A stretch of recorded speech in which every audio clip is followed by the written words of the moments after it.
From the very beginning of life,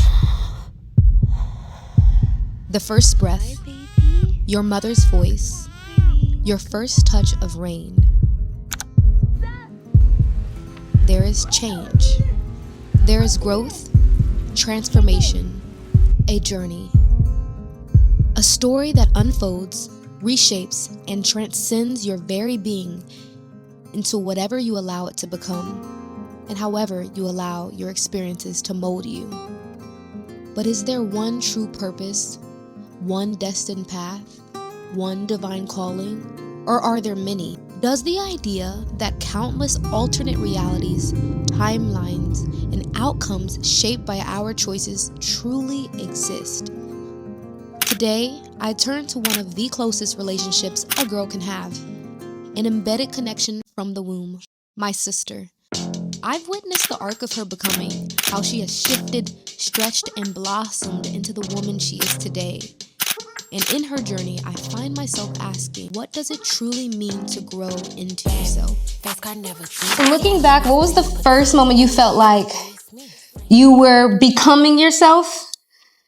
And especially with the cultural expectation, societal expectation, our family. I guess what I could say was my biggest, life event that happened was how much most girls experience this was a guy. Mm-hmm. You know, you talk to a guy, get your heart broken. And even prior to that, I always had friends around. I'd always go places like parties, stuff like that. And never sat alone. And I'll never forget our dad went to Virginia and I went with him.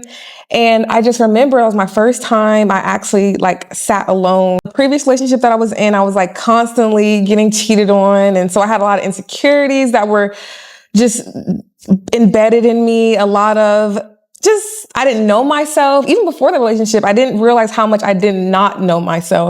And I just remember the only thing I had was to turn to God. I had to turn to God. And I think that is when it all started. There's so much more, but that's when it all started. It was definitely hard, but it was definitely rewarding. And after I started doing it, watching no TV, staying off social media, I started to get a fulfillment out of it and find answers within myself and find that peace that I never had sitting alone or just not talking to nobody or silence. I know I've talked on my channel before about this distractions being the main thing of today. That's what I feel. And I feel sometimes in order to really get to who is Imani? Who is Imani behind everything that you've experienced, everything that you've been told, everything that society might have told you? You have to listen to that little inner voice. Yes. And you have to cut things off. Yes. That was when I first was okay, I somewhat kind of started to understand the basics of self-love and getting that journey started. But what about you? It's so crazy because I feel mine was the opposite of being alone to me, because I don't know if you remember how involved you were whenever I was in high school and just I was depressed for no reason. I don't remember there being, at that time, I don't remember there being a valid reason why I was sad. But I remember I would stay in the dark in my closet, and I would cry a lot. And I remember writing so many dark poems during that time and crying. And then I remember my poetry teacher found this diary with me talking about some bad things in there. And my parents came to the school. What?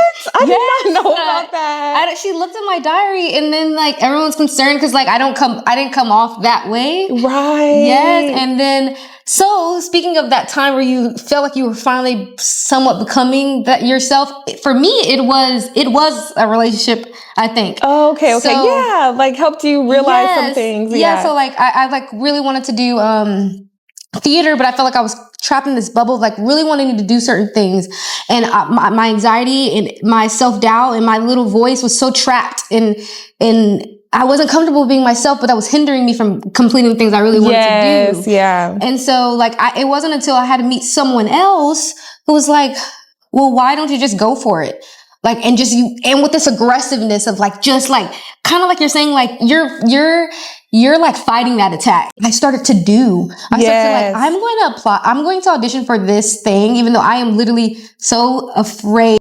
And then you start to kind of like, wait, I can fight against this. Yeah, like I got this. Like, yeah. Everything you do you have to look at it as a spiritual aspect. Yes. You know, because like when things are going, like when you're having bad days, and sometimes it could just be bad days. Don't get me wrong. Like I'm not everything spiritual, everything. But at the same time, no, I do feel like sometimes everything is spiritual. At the time, I didn't even know that, hey, I'm not the only one feeling these things. And I didn't know like if I could talk to you guys, you know, and so I just remember feeling like I do not belong in this family. I feel like I remember that. Yes, I remember you weren't home, and if you think about it, and I don't know if you feel comfortable saying that you weren't ever home, like, or we had family, and I just want to emphasize that she genuinely have came a long way. Like, I don't think you guys understand how far this like girl has came, because like at a young age, I'm talking 13, not home, like we didn't know where our sister was. Like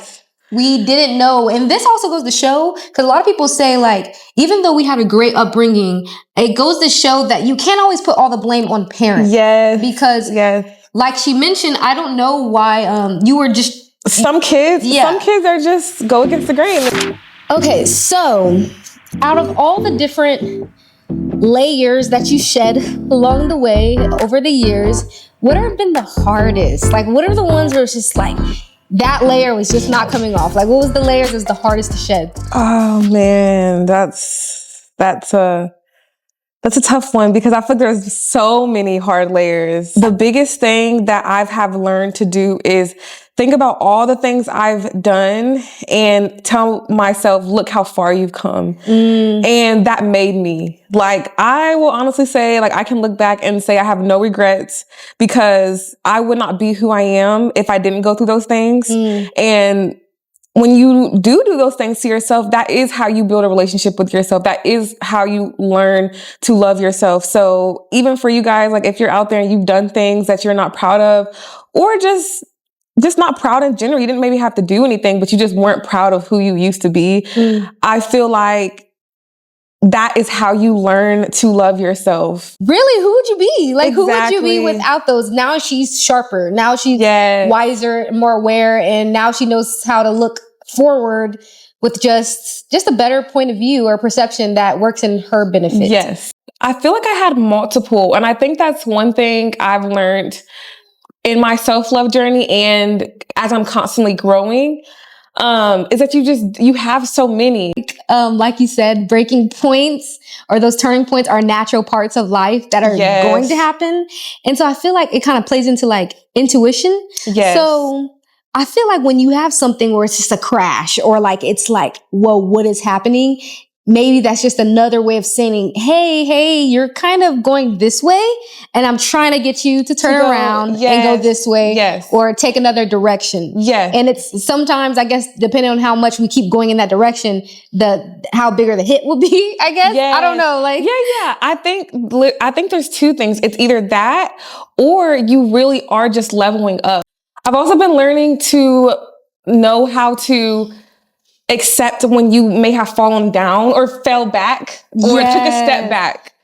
Because back to, I know it's kind of like, but back to the whole like breaking points and stuff like that. I will never forget when I had a breakthrough. I was doing good. I was elevating. I was like living my life, like felt good, loved myself, shining, all the things.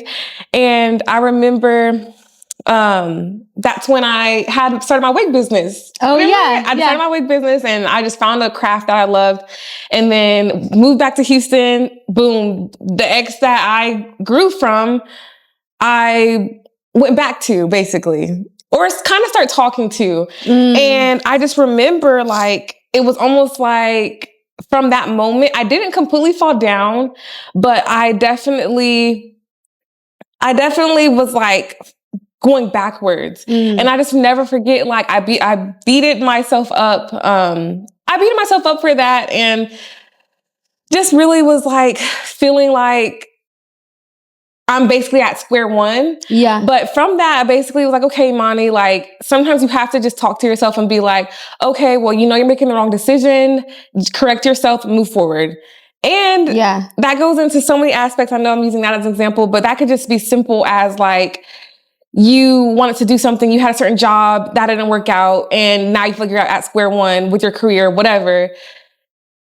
Don't let that make you think that you're back at square one. No, it's just like a small, tiny setback. Yeah. That's my point. I'm kind of running around the bush, but my point is to don't take tiny setbacks, even if it was yourself or life, and don't let that make you think that you're back at square one, because you're not, and you're going to constantly grow, and that is a part of life. Yeah. And that's what that negative force wants you to think. Yes. It wants you to think like, oh my gosh, I lost it all. Like, oh my gosh, gotta like, oh, cause like, I don't know if you've done this before, but like self-sabotaging, like, like, yeah. Cause I know, like, I always like, if I go through something really hard, like I'll tell mommy or something, I'll be like, I was meditating though, like for 40 days. And so I was. Because I'm really upset, like, that I, like, am... You feel like you messed up the pattern or something. Yes, like you messed up the pattern. Like, I want to have this streak. Because that's how my mind operates sometimes, and I'm like, I have to let go of that. Yeah. Like, I have to have a streak of 2 weeks going, know this and know that. Like, going to the extreme. I'm sure people can even relate with that with, like, fitness goals. Yes, I know there's somebody out there where, like, that might be your thing you're focusing on. And you feel like when you mess up, or you maybe a girl, you went and ate a steak dinner or a burger with some fries and milkshake, and you feel like you messed up what you had going. It's like, no, like, that is a thing. Like, get up the next day or even that moment and be like, okay, well, I did that and we're moving forward. Yeah, we're moving forward. That's it. Don't gotta crash out and eat more burgers and fries and everything else. Yeah. Because it's easy to do. So what does it mean to you now to feel at home in your journey? What does Imani when you feel like, I feel at home within myself? Just constantly reassuring myself of, I'm enough. And just kind of keeping that confidence within yourself, even when you mess up. Like, that is my piece. Like, of just kind of learning. My piece is that I have learned, and I'm learning how to be comfortable with myself. Right. And I notice confidently being like, oh, I'm not there yet. Like, oh no, I'm not going to buy that because that's not in my budget right now. Like, and just being like, that's just not where I'm at. Yes. You love it more. Or that I'm actually kind of awkward when I talk. Like, when I'm in social gap, if I lean into it and not like feel like, okay, here I'm supposed to be this, I'm supposed to be that. And just feel like, I'm actually really awkward. So like, let me just be that. Yeah. It's like, I feel even more confident in myself. Yes. Being confident in yourself, like in yourself. So I believe that really sitting with yourself and thinking of what life do I want to live? Who do I see as myself? I feel like that's another shifting point, because sometimes not everyone sits and thinks about that stuff. Yes. So when you did start to do that, how did that shape your reality? Oh man, it made me the baddest, baddest girl in the world. No, but I feel like, of course, nothing's ever perfect. And like I said, you're constantly like trying to figure out what's the next thing you can grow in, especially when you fall into that growth thing. You can like kind of have like an obsession with like constantly trying to elevate, which is another thing. That's another thing. That's another deeper thing that can be also negative. Yes, but really, like, you have to know that it is step by step. Like, it is within first. And I think that's something that kind of helps me, is like realizing like, no, like, I'm not exactly where I want to be yet, but I'm seeing like the vision of how I carry myself come to life. So how do you feel that spirituality played in your entire journey? I feel like it was literally number one. And yeah, it was number one. And everything that I still to this day do, and that keeps me going and just keeps me going, is God. And that is the purpose. That's the purpose of serving Him. And because I know me serving Him, every time I serving Him, He shows up for me. Yes. And that's why I've come so far. If you could go back to your younger self, not with advice, but with a feeling, what feeling would you want your younger self to carry? Confidence. I think I could say the same thing.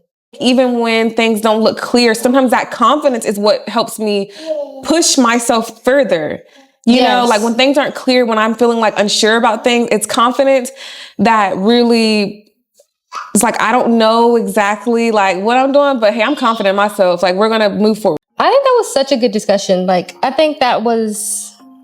Yeah, and like we said, we always have deep conversations. We do. Every conversation that we have are always deep. I kind of love, I love getting really deep, intellectual, deep, spiritual. Let's get like that. And I get that with my family. So I'm very, and I understand that that's like a privilege. So yes, I love this video. And this is not the end of y'all seeing me. No, it's definitely not. We have so many topics, like so many. So, okay. Well, thank you, Imani.